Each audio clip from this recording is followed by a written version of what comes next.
sages-femmes, bonjour les maïoticiens, bonjour étudiants et étudiantes sages-femmes. Je salue en particulier tous les étudiants de la faculté de la maïotique des soins infirmiers de Libreville. Je viens avec un nouveau sujet qui va vous intéresser certainement, qui porte sur l'accouchement du gros fœtus.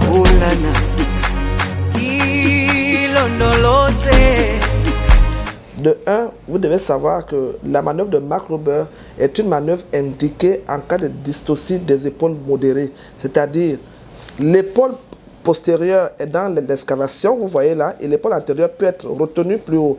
Et donc, qu'est-ce qui va se passer? Il suffit juste, c'est une manœuvre appelée nutation. Ça consiste à amener les jambes de votre patiente en hyperflexion sur l'abdomen. Les jambes vont repartir sur l'abdomen. Regardez un peu ce que ça fait. Les jambes repartent sur l'abdomen. Regardez un peu le mouvement. Qu'est-ce qui se passe?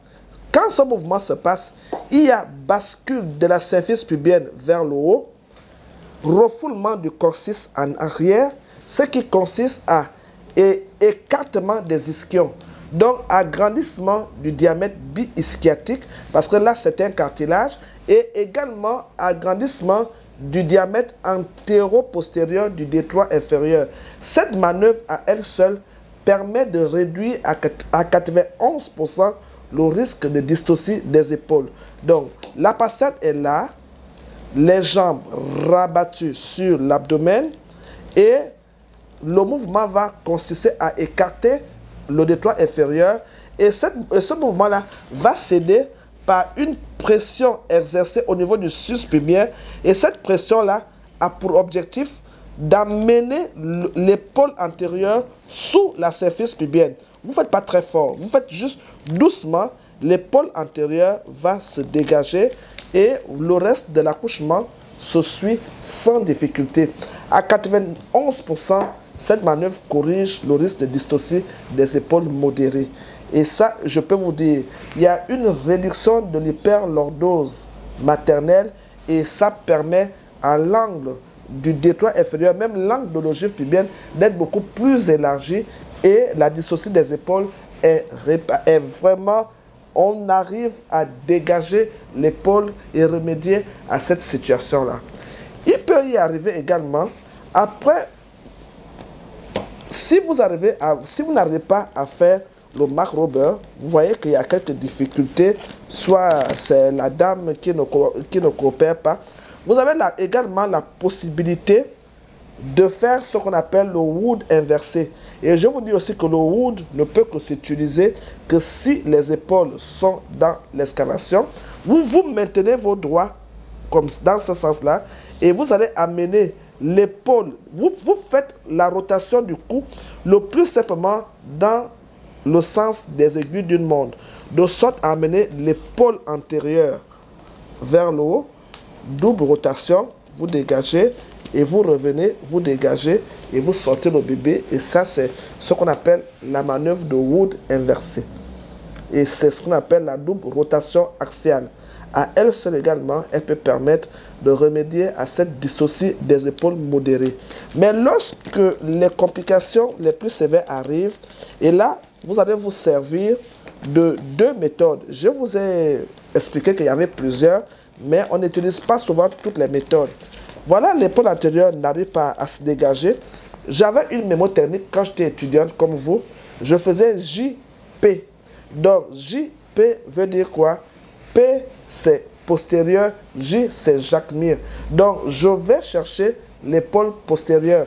Mais lorsque vous faites le jacmire, en principe, vous ne mettez pas les gants. Il est même recommandé de mettre un peu de savon dans vos mains pour rendre plus savonneuse. Mais à cause de toutes les maladies que nous savons qui arrivent, on a demandé que les gants n'étaient pas un obstacle, mais on pouvait également les garder et mettre un peu de lubrifiant. Et voilà ce que vous allez faire. L'épaule postérieure va d'abord être en première intention choisie. Je mets ma main, je vais dans l'axe, je mets et je cherche à dégager l'épaule postérieure. Et lorsque je dégage l'épaule postérieure, vous voyez l'angle que je fais. et en même temps, je rabaisse parce que là, ça diminue déjà le biacromial de beaucoup. L'épaule antérieure sort tout doucement et l'accouchement se passe. Ça, c'est la manœuvre de Jacques Mir. Allez rechercher en premier l'épaule postérieure. Donc, faire la combinaison JP. Et comme JP, Jean-Paul existe, donc on ne peut pas se tromper. Maintenant, lorsqu'il y a encore une difficulté et que vous n'arrivez pas à cause de peut-être l'étroitesse au niveau du bassin, vous n'arrivez pas, vous pouvez maintenant dire non, je vais aller chercher l'épaule antérieure. CA, coudaire, épaule antérieure. Et là, la main bien lubrifiée, vous tenez le fœtus qui est coincé, vous arrivez quand même à introduire la main et allez, vous mettez les deux doigts en attelle. Surtout, ne pas prendre avec violence.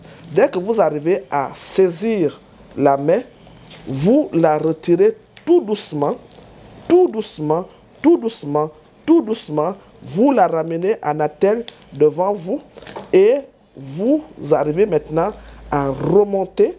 L'épaule postérieure sort seule et vous revenez. Vous avez fait tout ce que vous voulez. L'épaule antérieure est sortie. C'est la manœuvre de coudaire. Il y a une manœuvre que je vais vulgariser. Je pense que vous aurez ça peut-être sur le diapo. Ça veut dire que la patiente peut se mettre à 4 pattes. C'est la méthode de Gasquet, rouler à 4 pattes. Et là, la patiente, elle est comme ça, à 4 pattes. Et la tête sortira par là. Plus elle décale les jambes. Vous voyez? Et quand là, plus les jambes seront décalées et plus vous aurez accès à ressortir la tête facilement quand elle est à 4 pattes. C'est cette manœuvre-là que je tiens beaucoup à cette manœuvre. C'est la méthode de Gasquet. C'est beaucoup plus facile de faire cet accouchement-là. La patiente est en train de rouler à 4 pattes, marcher comme le chien. Et l'accouchement est beaucoup plus facile. Et lorsque tout ne marche pas, vous avez tout essayé, vous avez tout fait, rien ne sort. La dernière manœuvre et qui vous reste à faire, c'est surtout fait par les obstétriciens. Vous allez faire ce qu'on appelle Zanavelli. Vous allez rendre la tête avec la manœuvre de Zanavelli à l'intérieur et amener votre patiente à la césarienne pour qu'on puisse ouvrir par la voie haute. C'est ce que je voulais vous apporter, chers apprenants. Cap Sage-Femme Africa, je vous prie de liker, de partager mon diapo, de partager cette vidéo afin que tout le monde arrive à pouvoir remédier aux dysociés les plus simples. Je vous remercie. Au revoir.